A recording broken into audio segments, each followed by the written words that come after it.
they know that if they can't keep people compartmentalized, it's like the flood defenses in the Netherlands, they're washed away. All it takes is once, it's over.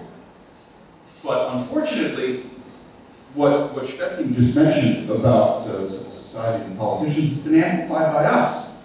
Particularly, I mean, there's been an effort to say don't push too hard, and especially with the geopolitical overlay that predates February 24th. We don't want to push Serbia too hard. They might go to the Russians. Yeah, right. Go ahead, give it a whirl, see how that works. But instead of that, so everything's about don't push too hard. We just want it to be quiet. That's the height of ambition for most of the West, is that the region not be a problem.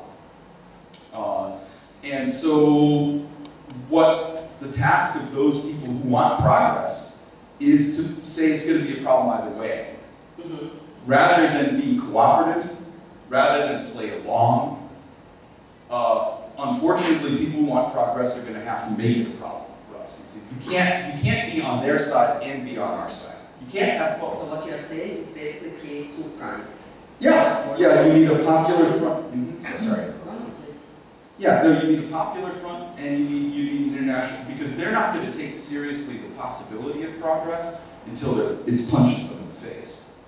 The idea, it's very easy for Western bureaucrats and politicians too, though politicians know less, so they're more winnable, I think. To say everybody's like that. They're naturally tribal. You just have to cut a deal with these guys. Partition Kosovo, give Jovic what he wants, fill in the blank, because it's easier. And just they have to be confronted with the fact that not everybody wants that. The level of popular dissatisfaction in the region with the powers that be is enormous. And how those who don't want that organize themselves? What should they do?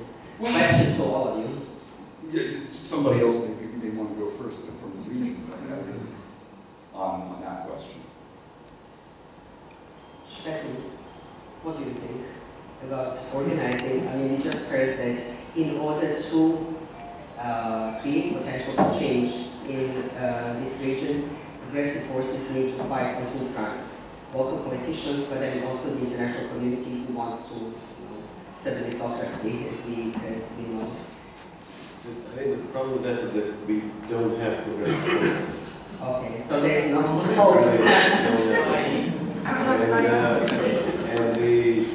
Now we tend to blame, rightly so, the politicians, and they should get more blame. But the people, our population, is just as unwilling as the politicians to kind of face the past or even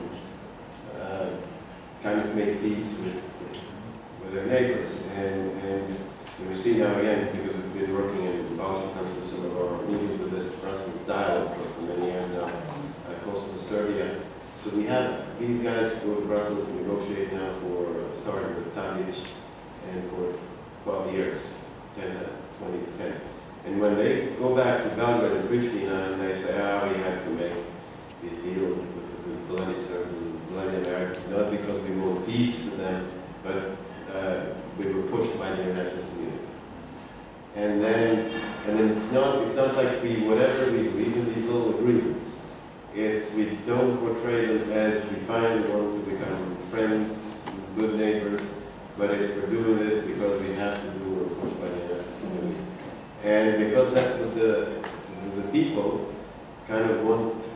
People are uncomfortable to hear that you become friends with the former enemy, and now this is the problem we have again now with the leaderships in Kosovo and Serbia. We have 2 days ago it was a statement in the Ministry of Serbia's Ministry of Defense where the minister refers to the Albanian derogatory terms, Shita. Then we have in Kosovo our leaderships, President Islami, that almost daily mentions these 3 genocides of the Serbs committed against the Albanians over the years, and then. So basically what you're saying, they are not ready. There is no. So the conditions, yeah, the conditions are that, and how can you go into Brussels and negotiate with the people you just blame for committing 3 genocides? Or on the other, so if the conditions are not there, I think the role of the internationalists, I think they have to, just like in the past, pretty much impose some solutions on us, and that's why people are so tired of the status quo. That's why even this partition of Razgraničenje might gain steam. I mean, I can see Kosovars, let's say, in 10 years. Everybody joins EU, they're isolated now without visas. They'd be fine to give up 10 or 15% of the territory just to open the doors to integration. So, I mean, the status quo seems stable now, but I think it's kind of unsustainable. I can see the same thing in Bosnia. Okay. But no progressive forces, that's our main problem.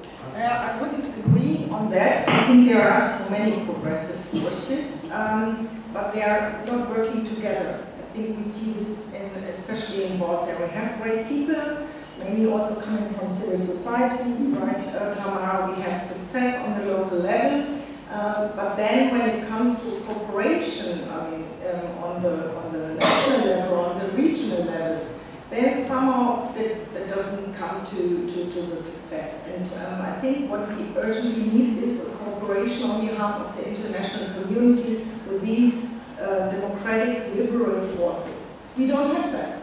I mean, the German government right now is a hope for me, yeah, because we have a green foreign minister. She is pretty much involved here with the Ukraine crisis, but this is a chance. The Green Party is always open to cooperate with civil society, but to be honest, Tamara, where is the international support for you?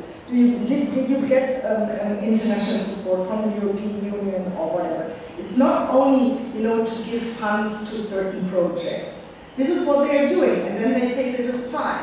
What we need is a strategic cooperation with civil society actors, with liberal forces, with democratic forces, to fight these extremists here that are on the top. But instead of that, the European Union comes here. I have a good example. Here, Mr. Bahedi recently came to Banja Luka, presenting himself with Mr. Dodik, and behind both of them, he was presenting the flag of an artificial state that was united, Republika Srpska and Serbia. Yeah? It's an official envoy coming from Brussels, and he's presenting himself in front of, Velika Srpska. And this is not okay. And this is what I mean, yeah? We have to make this clear, and that's the reason why I really think that this INSCO law is so important for the whole region, yeah? We have this also in our history, the Holocaust law. Yeah? This is the basis for a normalization process of the public discourse. Here, what we see here is crimes are not perceived as crimes. War criminals like Mr. Kordic are walking around, We have several other examples for that. And this is a toxic situation. I think this has to be brought to an end. And that's the reason why I really think that a cooperation between all these people, we are here today, right? To ask the international community to work on a shift and really to work on a denazification process in the region. I think this could be a first step. But the question is how to bring them. But this is the identification. So you are saying there are enough progressive forces, and also outside. Yes. The question is how to bring them. Yes, but we need platforms like this. But we're ready to organize channels, platforms to give people like Tamara and others the voice, right? Also in Berlin and in Brussels. Okay, we have 2 questions or comments. One from Vesna Pusic, another from Vesna Teščević. Thank you. Thank you very much for this panel.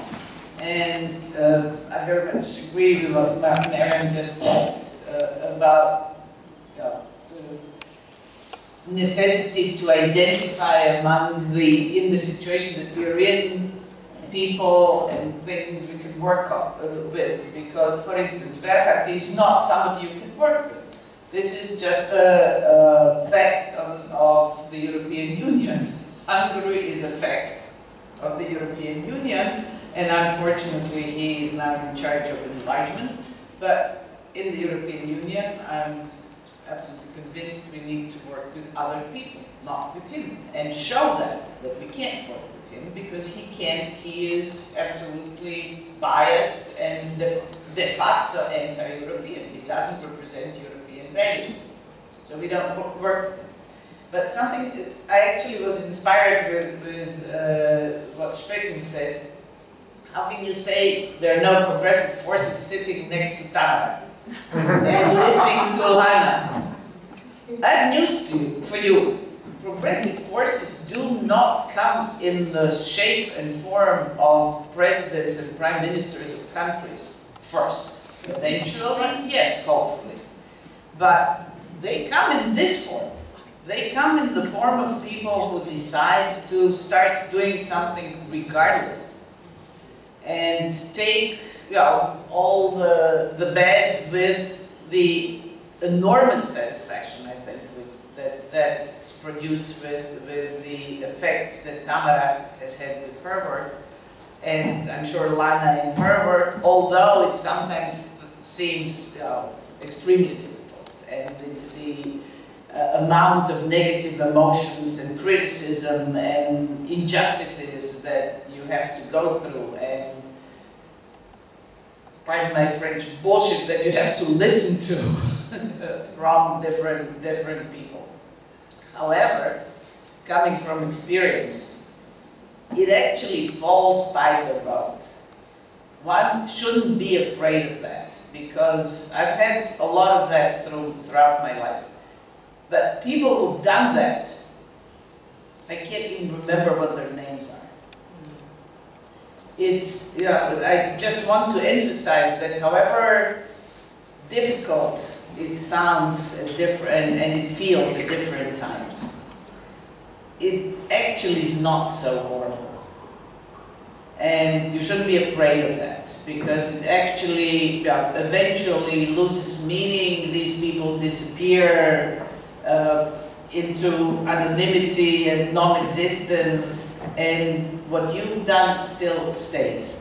Although it's not a straight line. Of course it's not a straight line. You do a lot of things and then they roll it back. And then you do again and they roll it back. But every time you move a little bit further up that ladder that you want to climb. And this is, in my opinion, this is the definition of progress. The definition of progress is not that you go out there and change everything, because it won't happen. But that you put in a lot of effort and certain things stop becoming impossible, for instance. What you're doing is those things, before you started doing them, were considered completely impossible to do. Now they're not, because you've done them.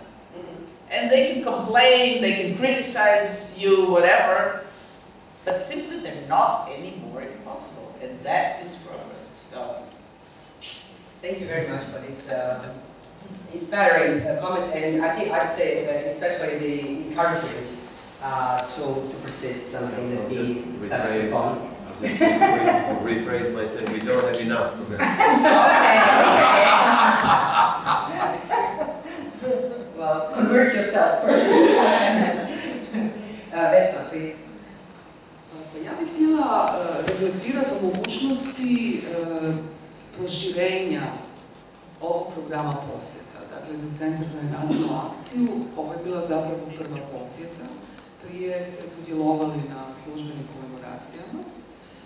A i postaviti pitanje unutar ovog procesa. Jer će sljedeća konzultacija, sljedeći plenum će biti u Novom Sadu, pa će doći u Bosnu i Hercegovinu.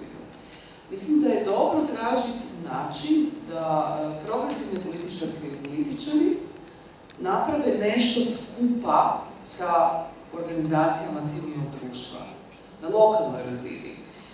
Ne bi sad htjela Balšu opteretiti da odmah u Novom Sadu organizira posjetu nekoj od obližnjih lokacija logora iz 1991. jer mislim da se do srpnja to ne može dobro pripremiti. Dakle, trebamo biti malo realistični, ali možda bi bilo važno u diskusiji fokusirati nešto pažnje baš na to. Dakle, jer u Novom Sadu bit ćemo blizu različitih lokacija bivših logora u kojima su zatvoreni većinom Vukovarci i Vukovarke, ali drugi iz Slavonije koji su dovedeni 1991. Isto tako u Bosni i Hercegovini. Dakle, da vidimo koje tu nove mogućnosti postoje. Jer ovo što radi sad Centar za nenasilnu akciju i druge organizacije, prije svega uključuje krugove drugih aktivistica i aktivista i lokalno stanovništvo. Ja stvarno mislim da tu postoji prostor i za sudjelovanje političarki i političara, a i za predstavnike diplomatske zajednice. Ali da treba o tom razmisliti, da se to treba pripremiti i da se tu mogu napraviti neki važni koraci. Hvala Vesna. Ja kamim ću završavamo naš panel. Zamolit ću vas za završenje u svijetu cjelokupne diskusije, ako imate neke zadnje komentare, tamo da ćemo krenuti. Može da ja ću kratko. Hvala Vesna, socijalno puno. Akademija, ja samo mogu da kažem da treba vrijeme za neke stvari, za neke korake zaista treba vrijeme. Centar za nenasilnu akciju je trebalo 10 godina da uđe sa drugom ratnog veteranom Mostara. 10 godina. Mi trenutno već nekoliko godina unazad pokušavamo da sarađujemo, hajde da tako kažem, sa Srbima. Odite mi zakucati na neka vrata i oni vas slušaju do doma. Ok, ja ću doći sutra, pa ćemo popiti kafu, pa ćemo, i onda nakon 5-6 godina vi zajedno sa njima... Izgradnja povjerenja. Da, i onda vi nakon 5-6 godina zajedno sa njima dođete i obilježavate silos u Tarčinu kod Hadžića kod Sarajeva na komemoraciji, znači. I oni vas dočekaju i pozdrave vas i pruže vam ruku. Znate, treba vrijeme, ali ne treba odustajati. Ne treba ono na svako ne, okrenuti se i otići. Treba naprosto biti strpljiv, otvorenog srca. Ako ste otvorenog srca, prilazite svakoj osobi, ja to zaista mislim. Onda mislim da može s druge strane neko da vas prepozna i da zaista vas čuje i sasluša ono što vi njemu govorite. I hvala Vesna vama na ovome, ja ću svakako prenijeti ovo. I ratni veterani su prvi nama rekli da ovo što smo mi sada uradili je za njih najvažnije do sada, pored svih ovih zvaničnih komemoracija na kojima smo bili. I da je ovo pravi put kojim mi treba da krenemo. I zaista ću biti slobodna da koristim ovaj premijer i ljudi ovdje, da vas pozivam da nam se pridružite. Zašto da ne? Nothing more to end. Progressive. I agree. We need time and effort. No, treba partnerstvo. And commitment. Okay, Mari? Yeah, I would like to just, stress what I said before. I think the potential is really high in the region. The civil society is stronger, it's more intellectual, it's more potential than the politicians at the top. And I think we should make use of it, because we don't use this potential. What Weston said, I think, for example, we have a good hero at the moment. This is Zelensky. He was not a politician, and now he's the leader of his country in a very complex situation. Pardon? The leader of the Democratic Party. Of the Democratic Party, right. We had several discussions about him also, when I was working for Heinrich Böll, and because our office director at that time was very critical towards him. But now he really grew, and he's defending the democratic world, right?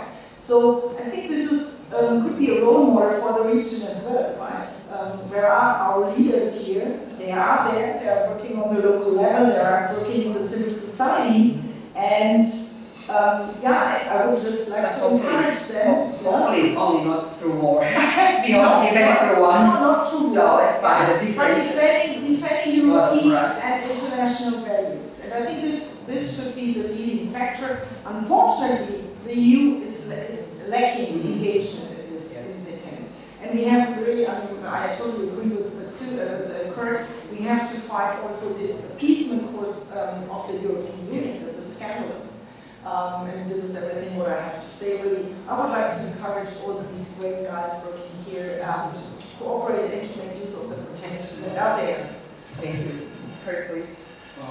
I mean, look, I don't think there's a shortage of progressive potential and progressive actors.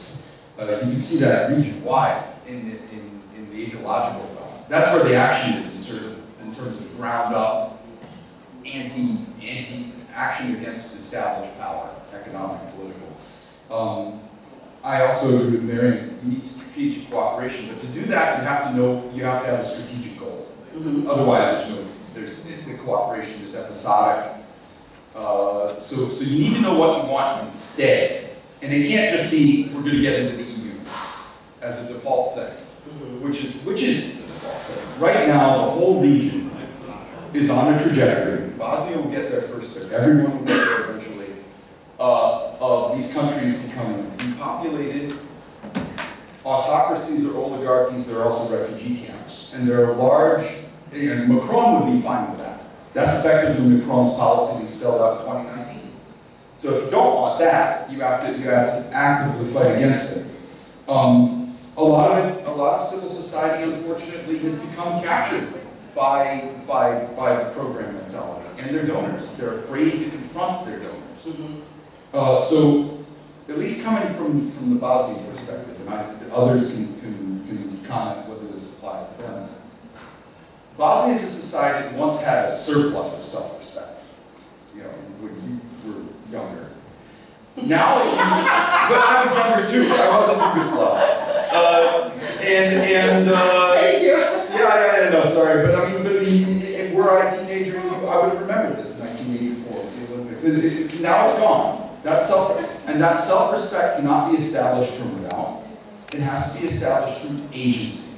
And that only is going to happen with action, and that's going to be confrontation with the powers that be. And that includes the West right now, unfortunately, until they won't shift sides until they're confronted with a self-respecting alternative coming from the ground up. Otherwise, they're going to stick to the partners, I put that in quotation marks, that they have, which are the bad guys. They're the enemy. Okay. So what if I understand you correctly, if we find a way, define a model, define our strategic goal, and then find a way, and basically change our societies in a way that is reflecting our values, maybe we will be able to share a model with the United States. Yeah, we need it. Yes, we need your help. Okay. Please join me in thanking this rich and inspiring and lively panel.